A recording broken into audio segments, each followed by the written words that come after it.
1897, a 17-year-old black boy named Lewis Jackson was arrested in Tampa for petty theft, stealing a chicken. A $10 fine, the equivalent of over $300 today. Penniless, Lewis was sentenced to 6 months of hard labor and leased to a phosphate mining operation in central Florida. He never made it out. One night, after collapsing from exhaustion, Lewis was taken behind a tool shed where the foreman and 3 guards decided to teach him a lesson. The next morning, workers found his body dangling from a tree outside the camp, blood dripping from his bare feet onto the dirt. The official cause of death? Suicide. No trial, no headlines, just another body buried in the woods, lost to the machine. A system where men were arrested, leased out, and worked to death in turpentine camps, phosphate mines, and lumber mills, with businessmen and politicians alike profiting from their suffering. This is the story of Florida's convict leasing system, how it started, how it thrived, and how it morphed over the decades. Just after the Civil War concluded, Southern states quickly implemented new ways to control and exploit the freshly emancipated slaves. Florida quickly passed questionable vagrancy laws, which criminalized unemployment and homelessness, real issues faced by most newly freed African Americans.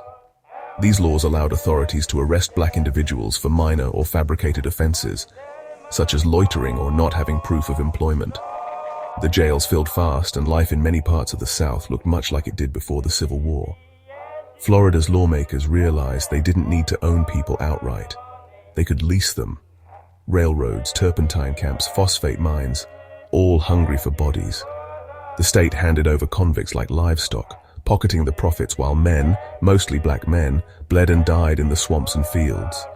Henry James was one of them, arrested in 1891 in Jacksonville for vagrancy after walking home from his job, yes, his job, without proof of employment. The cops dragged him in, and within a week he was leased to a turpentine camp near Ocala. The camp was a graveyard with a payroll. Henry lasted 3 weeks before he collapsed in the heat, his back a map of fresh welts. They left him there, face down in the dirt, and when he stopped moving, no one blinked. His body fed the earth, and the state sent another man to take his place. The convict labor system of the state of Florida was so brutal that even children fell into its clutches. Black youth were targeted under vague laws like vagrancy, loitering, and petty theft to funnel them into forced labor. Some were as young as 10 years old, arrested simply for being homeless, orphaned, or standing in the wrong place at the wrong time. Once convicted, they were shackled alongside adults, leased to corporations to perform back-breaking labor. Overseers whipped them mercilessly and withheld food as punishment, some dying from exhaustion, malnutrition, or disease. It would not be until the 1920s that the practice of using children for labor would end. Or should I say, shifted to prison camps and reform schools. For decades, convicts died under the hot Florida sun. No one cared. The world looked away. The victims were poor, black, nameless, just shadows swallowed by the system. But then Martin Tabbitt showed up. Martin was white, young, from North Dakota, arrested in Leon County for vagrancy, the same as thousands before him. Martin was then leased to a turpentine camp in Dixie County, where he refused to work because he was sick. The guards dragged him out, stripped him naked, and beat him until his skin split open and his heart gave out. Martin died like the rest of them, but this time people noticed. His family raised hell. The story hit newspapers from coast to coast. The outrage was instant, white-hot, impossible to ignore. Florida's politicians scrambled.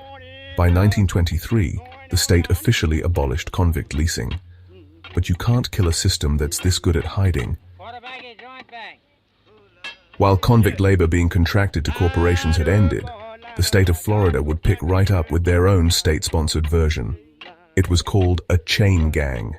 Men were shackled together, ankle to ankle, sweating under the same sun, now as laborers on public works projects. Prisoners were forced to build roads, dig ditches, and maintain infrastructure under brutal conditions.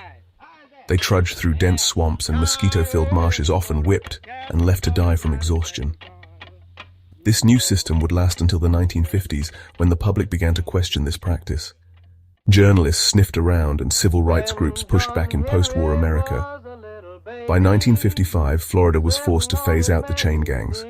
The state transitioned to a new phase of forced inmate labor under the prison farm and work camp system. Instead of shackling prisoners together, Florida relocated them to massive state-run prison farms, where they were forced to work in agriculture, road maintenance, and manufacturing. But they were still prisoners of a system designed to wring every drop of labor from their bodies, and still nobody looked. When the 1970s arrived, so did Nixon's war on drugs. Florida's prison population exploded, and suddenly, the state had more bodies than it knew what to do with. And just like that, the labor machine roared back to life. But now it wore a suit and tie. Private companies saw the opportunity. They partnered with the state, hiring inmates to work in agriculture, manufacturing, and even call centers. The men picked oranges much like they had for over a century at that point.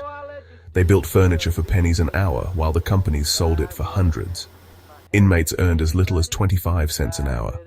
The math wasn't complicated. Cheap labor meant big profits.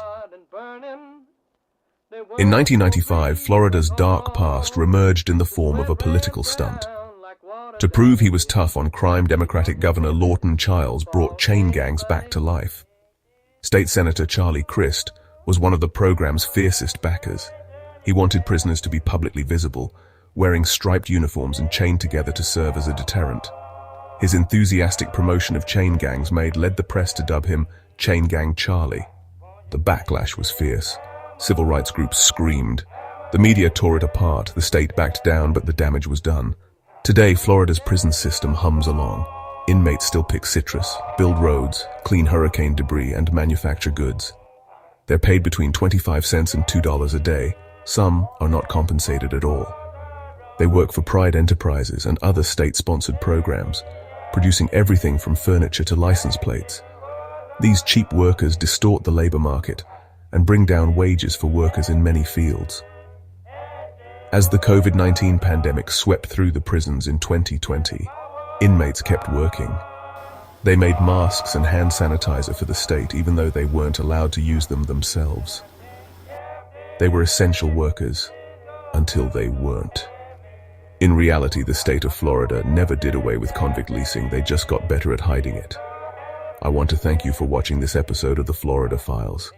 Please take a moment to like, subscribe, hit the bell, and prepare yourself for the next dark tale from the Sunshine State.